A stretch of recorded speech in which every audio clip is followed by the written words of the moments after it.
name is Arthur Mutambara, and I'm one of the leaders of the opposition in Zimbabwe. The Movement for Democratic Change has got two formations, and I'm one of the presidents of those two formations.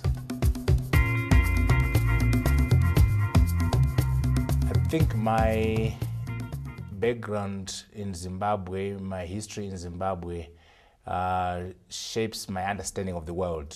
You know, growing up under the illegal regime of Ian Smith as a young person, witnessing the armed struggle to liberate Zimbabwe, and then witnessing the independence of our country in 1980, and then going to school in an independent Zimbabwe, and then witnessing the deterioration of the nation under an African government, the corruption, the dictatorship of Mugabe in the 80s and 90s.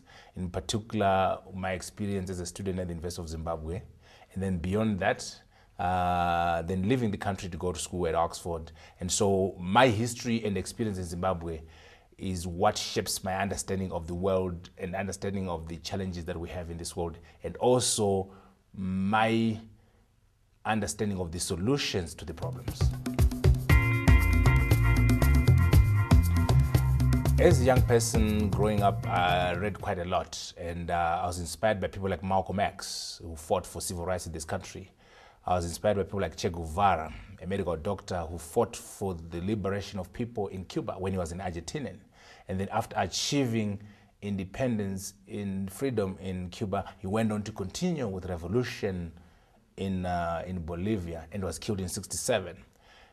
So a man like Che Guevara is a source of inspiration for me. Why? Because of the dedication, commitment, and sacrifice that he epitomizes.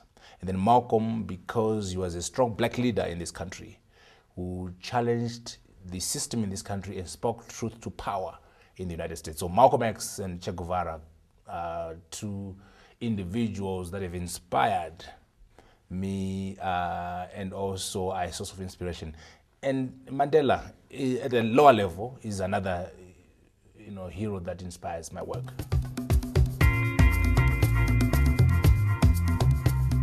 I was very fond of history and English and the arts, but I deliberately decided to study the sciences and mathematics so that I'll be the Renaissance man.